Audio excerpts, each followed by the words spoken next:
எல்லோருக்கும் வணக்கம். இன்னைக்கு விமர்சிக்கலாம் வகுப்பு பகுதியில் நம்ம பேச எடுத்திருக்க டாபிக் படிப்பில் ஆர்வமின்மை. இதை பற்றி தாங்க நம்ம இன்னைக்கு பேச போகிறோம். சில பசங்களுக்கு பார்த்தீங்கன்னா ஸ்கூலுக்கு போக இன்ட்ரெஸ்ட் இருக்கும், ஆனால் ஸ்கூலில் படிக்கிறதுக்கு இன்ட்ரெஸ்ட் கிடையாது, லேர்னிங்கில் இன்ட்ரெஸ்ட் கிடையாது. இதுக்கு என்ன அப்படின்றத நீங்கள் ரீசன் பார்த்தீங்கன்னா ஒரு ரீசனுமே கண்டுபிடிக்க முடியாத அளவுக்கு இருக்குங்க. நல்ல ஸ்கூலில் சேர்த்துருக்கலாம், குழந்தைகள் வீட்டில் நல்லா பேசக்கூடிய குழந்தைகளாக இருக்கலாம், சொல்லி கொடுக்கறது ரைம்ஸ்லேருந்து அழகாக சொல்லக்கூடிய பக்குவத்தில் இருக்கலாம். ஆனால் படிக்கக்கூடிய விஷயத்தில் பார்த்தீங்கன்னா ஸ்கூலில் எக்ஸாமில் பார்த்தீங்க அப்படின்னா குழந்தைகள் தன்னை என்ன தெரிஞ்சிருந்துச்சோ அதை எழுதாமையே வந்திருக்கும். இல்லாட்டினா ஆர்வம் இல்லாமலே ஏதோ ஒரு இதுக்கு ஒரு எக்ஸாம் நல்லா பண்ணியிருக்கோம், ஒரு எக்ஸாம் பார்த்தீங்கன்னா நல்லா பண்ணியிருக்க மாட்டாங்க. ஏன் குழந்தைங்களுக்கு படிப்பில் ஆர்வம் இல்லாமல் இருக்கு அப்படின்றத தான் நம்ம இன்னைக்கு பார்க்க போகிறோம். இந்த படிப்பில் ஆர்வமாக இல்லாமல் இருக்கிறதுக்கு என்ன ரீசன், குழந்தைகளுக்கு படிப்பு ஏன் ஏறலை, இதுக்கு குடும்ப சூழலும் ஒரு காரணமா, இப்படின்னு தான் நம்ம இன்னைக்கு பேச போகிறோம். வாங்க பேசலாம். படிப்பின் கற்றலில் ஆர்வம் இல்லாமல் இருப்பதற்கு என்ன காரணம்? ஏன் சில பிள்ளைகள் ஒரு சின்ன வயசுலலாம் நல்லா படிச்சுட்டு இருந்துச்சுக்கோங்க என் குழந்தை, திடீர்னு பார்த்தீங்கன்னா ஸ்டடீஸில் இன்ட்ரெஸ்டே காட்ட மாட்றான், இல்லை இன்ட்ரெஸ்ட்டே காட்ட மாட்றா, என்னன்னே தெரிலன்னு பேரண்டிங் டீச்சர்ஸ் மீட்டிங்ஸில் பார்த்தீங்கன்னா நிறைய பேர் சொல்லக்கூடிய ஒரே விஷயம் இதுதான். பிரைமரி ஸ்கூலில் நல்லா பண்ணா, இப்போ தான் நல்லா பண்ண மாட்றா, என்னன்னே தெரில, நீங்கள் வீட்டில் நல்லா சொல்லிக் கொடுங்க அப்படின்னு நிறைய டீச்சர்ஸ் பேரண்ட்ஸ் கிட்ட சொல்கிறதையும் நம்ம பார்க்குறோம். ஏன் சில பிள்ளைகள் ஆரம்பத்தில் கற்றக்கூடிய அதே கல்வியில் ஆர்வம் இருந்த அளவுக்கு பெரிய பெரிய கிளாஸ் போகும்போது ஏன் ஆர்வம் காட்ட தவறுறாங்க, ஏன் திடீர்னு அவங்களுக்கு ஆர்வம் இல்லாமல் போகுது, அதுக்கு என்ன காரணம் அப்படின்னு பார்த்தீங்கன்னா பிள்ளைகளோட கற்றல் முறைகள் வந்தால் காரணம். நிறைய ரீசன் இருக்குது அப்படின்னு பார்த்தா கூட முக்கியமான ரீசனே அவங்களோட லேர்னிங் டர்ம்ஸ். குழந்தைகள் எப்படி லேர்ன் பண்ணுறாங்க. 5th வரைக்கும் ஒரு சிலபஸ் வச்சுக்கிட்டு 6thலேருந்து வேறு சிலபஸ் மாறும்போது ஈவன் அந்த சிலபஸ் கூட குழந்தைகளுக்கு ஏற்றவர்களாக இல்லாமல் இருக்கலாம். அதனால் குழந்தைகளுக்கு சுவாரஸ்யம் குறைஞ்சு போயிட்டு அவங்க படிக்கக்கூடிய முறை மாறினதால அதை அக்செப்ட் பண்ண முடியாமல் இருக்கலாம். ஸோ அது இல்லாமல் பார்த்தீங்கன்னா அவங்க படிக்கிறதும் அவங்களோட நிஜ வாழ்க்கையில் நடக்கக்கூடிய விஷயமும் ஒரு ரிலேட்டே இல்லாமல் இருக்கிறதால கூட குழந்தைகளுக்கு படிப்பில் ஆர்வம் குறையறதுக்கு நிறைய காரணம் இருக்குங்க. அடுத்தது பார்த்தீங்கன்னா முக்கியமான விஷயம் உடல் ஆரோக்கியம். குழந்தைகள் ஒரு படிப்பில் திடீர்னு கவனம் செலுத்த தவறுறாங்க அப்படின்னா அவங்களுக்கு நல்ல தூக்கம் கிடைக்குதா, உடல் ஆரோக்கியமாக இருக்கா அப்படின்னு சொல்லிட்டு பாருங்க. இந்த உடல் ஆரோக்கியமும் தூக்கமும் நல்லா கிடைக்கும் போது குழந்தைகளுக்கு தேவையில்லாத ஒரு படிப்பு நிலை உருவாகும். ஆனால் அப்பயும் குழந்தைகள் ஆர்வம் காட்ட மாட்டாங்க அப்படின்னா நீங்கள் மனநிலையில் ஏதாவது பயங்கள் இல்லை கவலைகள், குழந்தைகளுக்கு ஏதாவது குறைவான நம்பிக்கை இருக்குது, இல்லை மனசொருவு இருக்கா அப்படின்லாம் நீங்கள் பார்க்கணும். இது இல்லாமல் பார்த்தீங்க அப்படின்னா குழந்தைகள் குடும்பத்தோடு செலவு பண்ணக்கூடிய நேரத்தை பார்க்கணுங்க.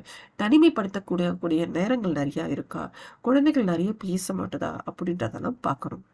இந்த குழந்தைகள் எக்ஸாம்னு வந்தால் மட்டும்தான் பயந்துக்கிட்டு எதுவும் படிக்காமல் இருக்கா, இல்லை ரெகுலராகவே அப்படி தான் இருக்கா அப்படின்றதெல்லாம் நம்ம அனலைஸ் பண்ணணும். குழந்தைகளுக்கு படிப்பில் திடீர்னு ஏன் ஆர்வம் குறையுது, இல்லை முன்னாடியிலேருந்து ஆர்வம் இல்லையா, ஏன் சலிப்பாக உணர்றாங்க அப்படின்றதெல்லாம் குடும்பத்துலேருந்து அனலைஸ் பண்ண ஆரம்பிக்கணும். இந்த வீட்டில் எப்போ குழந்தைகளுக்கு என்கரேஜ் பண்ணுறக்கூடிய விஷயமெல்லாம் குறையுதோ அப்போ கூட குழந்தைங்களுக்கு படிப்பு மேலே இன்ட்ரெஸ்ட் இல்லாமல் போயிடுதுங்க.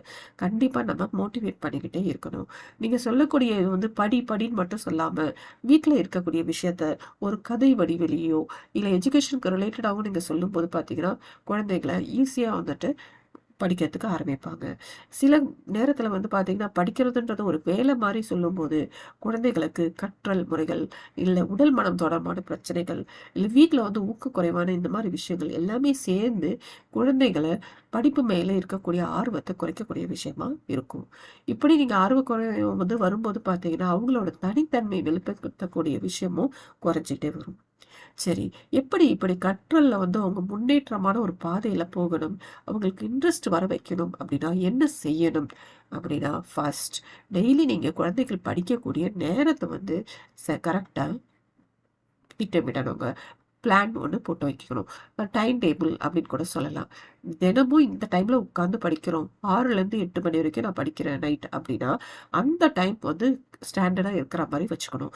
அந்த குறிப்பிட்ட நேரத்தில் என்ன படிக்க போறீங்கன்னு ஒரு டைம் டேபிள் மாதிரி போட்டு வச்சுக்கலாம். அப்படி போடும்போது ஈவன் அவங்க 50% அன்னைக்கு அந்த பிளானை கரெக்டாக கம்ப்ளீட் பண்ணியிருந்தா கூட போதுங்க. அப்படி ஒரு பிளான் போடும்போது குழந்தைகள் சலிப்பு இல்லாமல் படிக்கக்கூடிய வாய்ப்பு உருவாகும்.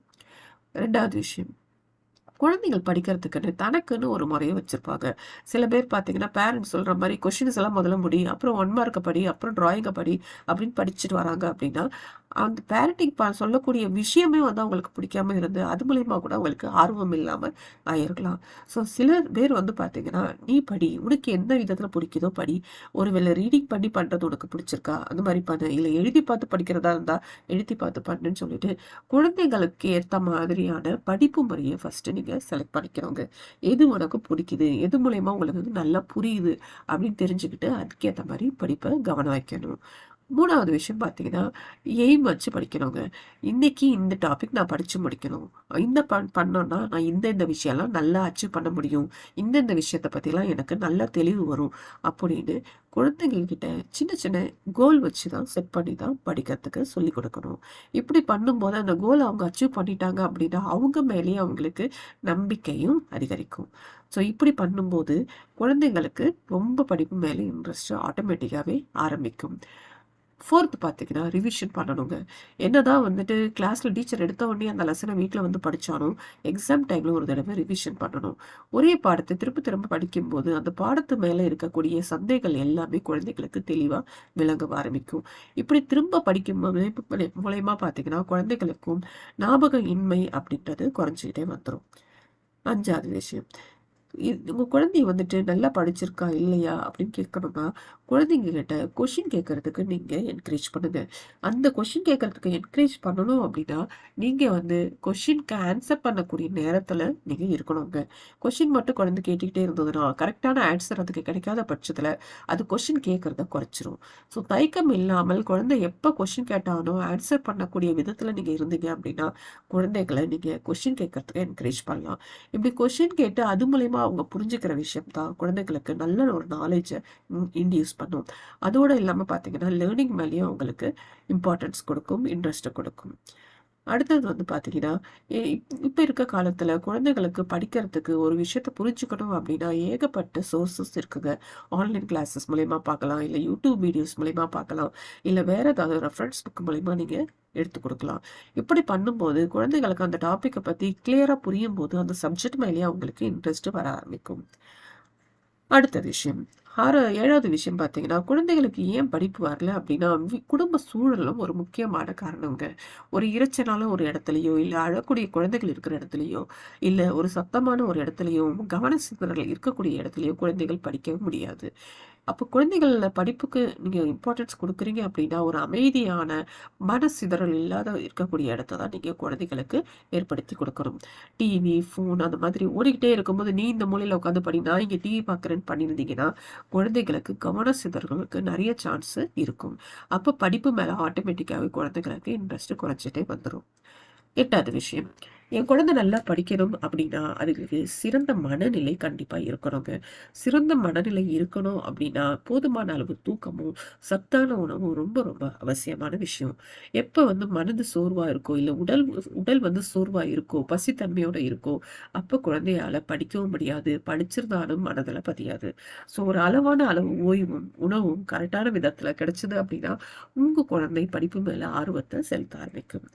இந்த மாதிரி நீங்க சொல்லிக் கொடுக்கும் போதும், நெக்ஸ்ட் என்ன பண்ணணும் அப்படின்னா, புதுசா ஒரு விஷயத்த குழந்தை கத்துக்குது அப்படின்னா, கண்டிப்பா இன்ட்ரெஸ்ட் காட்டுங்க.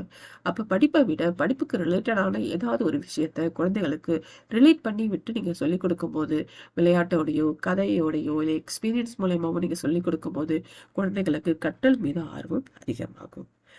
10வது என்ன அப்படின்னா, நம்பிக்கையோட செயல்படணுங்க. நீ என்ன படிச்சாலும் முன்னேற முடியாது. உன்னோட லிமிட்டே இவ்வளவுதான். உனக்கு இவ்வளவுதான் மண்டையில ஏறும்னு நீங்க குழந்தைகிட்ட சொல்லிட்டே இருந்தீங்கன்னா, படிக்கக்கூடிய குழந்தைகளா இருந்தா கூட கொஞ்ச நேரத்திலே அவங்களே வந்துட்டு தனக்கு இவ்வளவுதான் நம்பிக்கைன்ற மாரி குறைச்சிட்டே வந்துருவாங்க. இதனால தான் படிப்புல முன்னேற்ற முடியாதுன்ற எண்ணத்த குழந்தைங்க மேல விதைக்காம, கண்டிப்பா உன்னால பண்ண முடியும், உன்னால செய்ய முடியும்னு வெற்றிக்கான முக்கியமான விஷயமான தன்னம்பிக்கை மேல இம்பார்ட்டன்ஸ் கொடுக்கணும்.